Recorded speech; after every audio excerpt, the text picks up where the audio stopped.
Today's topic is for.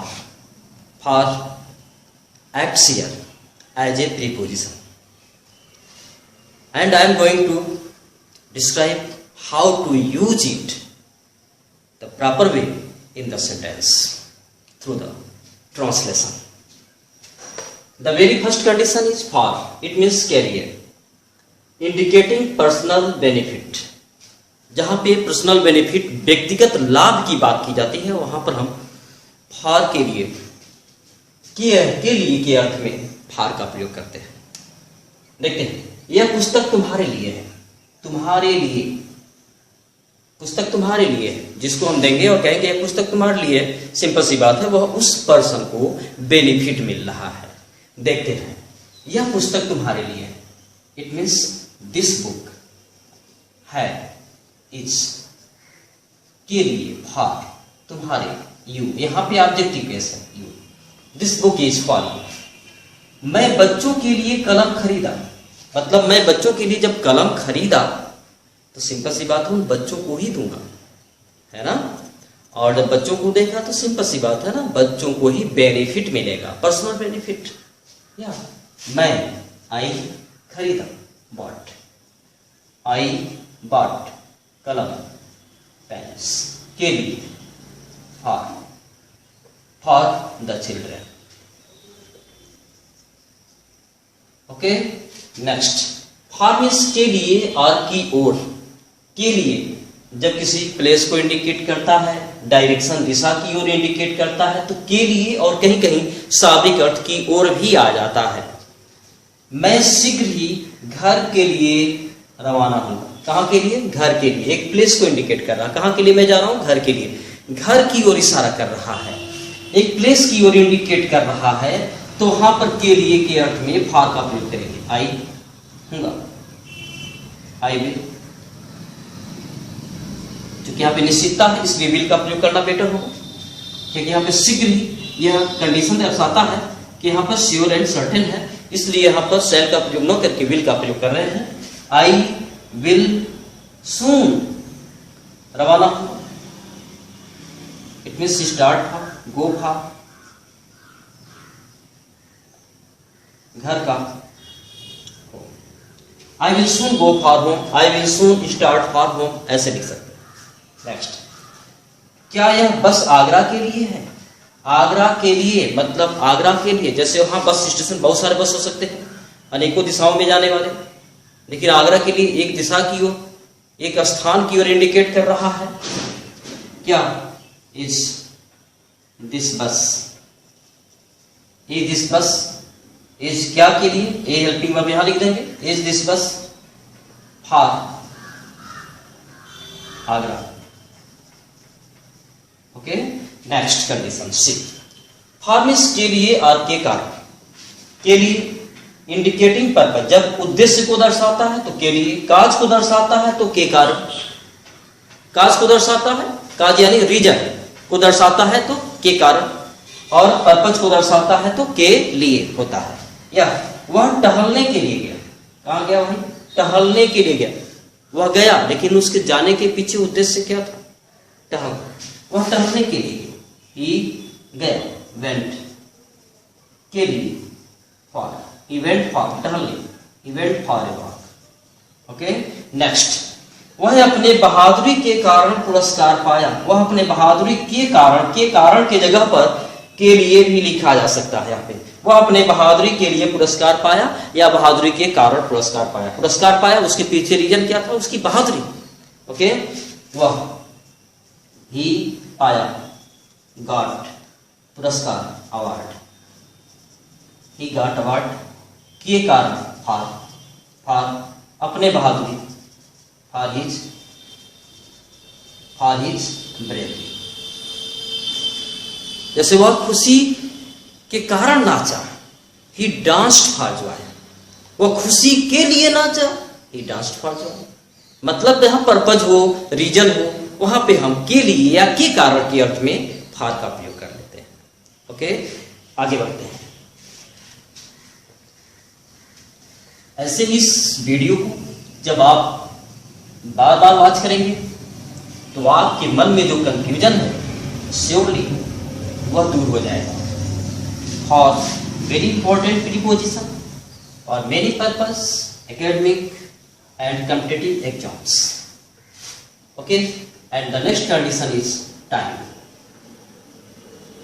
Time समय के अर्थ में, समय के अर्थ में जब फार आ जाता है तो उसका अर्थ जो है से के रूप में लिया जाता है।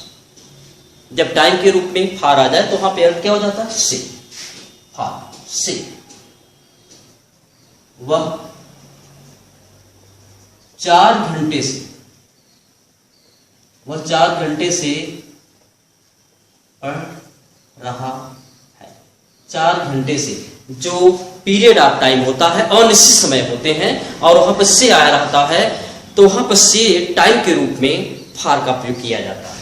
ओके, ही, क्योंकि ये सेंटेंस प्रेजेंट परफेक्ट कंटिन्यूअस का है और हेल्पिंग वर्ब हैव बीन होता है, सिंगुलर नंबर के साथ हैज बीन लिखते हैं। ही हैज बीन पढ़ रहा, reading, he has been reading से फार, फार 4 घंटे, फार 4 आवर्स। यहाँ पे 4 आवर्स क्या है? पीरियड ऑफ टाइम, इसलिए यहाँ पे फार का प्रयोग कर दिया गया है। नेक्स्ट एग्जांपल देख सकते हैं। Geeta has been dancing for 2 days। Geeta 2 दिन से क्या कर रही है? डांसिंग कर रही है। तो 2 दिन क्या है? पीरियड ऑफ टाइम है। जो पीरियड ऑफ टाइम होगा वहां पे से आया रहता है तो फार का प्रयोग कर लेते हैं। Okay, next.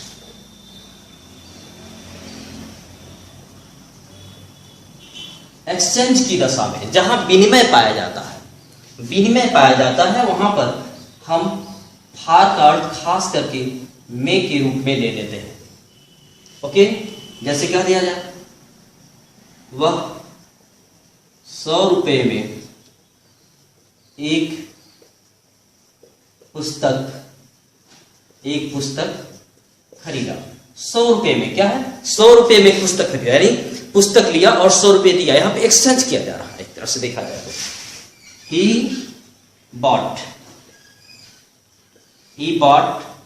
A book, he bought a book में, इट मीन्स फॉर। ये कास्ट से पहले, कास्ट से पहले यहां पे हम फार का प्रयोग कर लेते हैं में के अर्थ में। He bought a book for 100 rupees. Next, she sold her old house for 2 lakhs। वह अपने घर को 2 lakhs में क्या कर दी? बेच दी। वह अपने घर को 2 lakhs में बेच दी। इस प्रकार से जो है जहां कहीं भी विनिमय पाया जाता है वहां पर हम क्या है? में के अर्थ में फार का प्रयोग कर लेते हैं। ओके, फार के रहते हुए भी, के रहते हुए भी अर्थात कह सकते हैं जहां पे इन स्पाइट ऑफ का सेंस पाया जाता है वहां पर हम फार का भी प्रयोग कर सकते हैं। Okay, for all his wealth she is worried. For all his wealth, wealth means धन, अपने सभी धन के रहते हुए भी, फार के रहते हुए भी, ऑल हिज वेल्थ माने अपने पूरे धन, अपने पूरे धन के रहते हुए भी, शी इज वरीड, वह क्या है? चिंतित है। ओके, इस प्रकार से हम सेंटेंस बना सकते हैं। For all his poverty he is happy. For all his poverty माने अपने पूरी गरीबी के रहते हुए भी, ही इज हैप्पी, वह क्या है? खुश है। तो यहां फार की जगह पे इन स्पाइट ऑफ का प्रयोग कर सकते हैं। In spite of all his wealth she is worried, in spite of all his property he is healthy. लेकिन इतने बड़े वर्ड की जगह पे प्रीपोजिशन सिंगल वर्ड फार का प्रयोग किया जा सकता है वेरी प्रॉपर्ली। ओके, नेक्स्ट, जहां पे प्रतिनिधित्व की बात की जाती है, जहां पे प्रतिनिधित्व की बात की जाती है वहां पर भी हम फार का प्रयोग कर लेते हैं। Okay, just the leader was speaking for the workers. The leader was speaking. Leader speaking कर रहा था for the workers. किसके प्रतिनिधित्व में? वर्कर्स के प्रतिनिधित्व में. The leader was speaking. Leader speaking कर रहा था वर्कर के प्रतिनिधित्व में, अर्थात वर्कर न बोल करके वहां लीडर बोल रहा था, परंतु वह वर्कर की ही बात बोल रहा था. ओके, वर्कर के द्वारा सजेशन पे लीडर उनकी बात क्या कर रहा? बोल रहा था, रख रहा था, प्रतिनिधित्व कर रहा था, तो फार का प्रयोग करते हैं. जैसे यहां पे she was speaking for her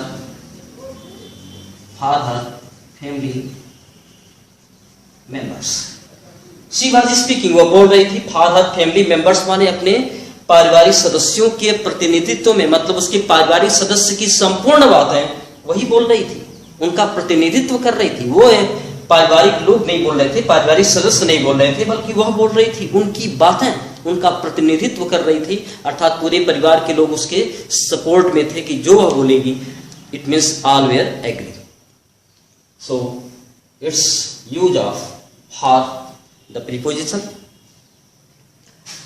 and now you will get more videos, but watch this video. Having patience, surely you will have concept and understand very well the use of for. But before it, like my video and subscribe my YouTube channel for getting more videos.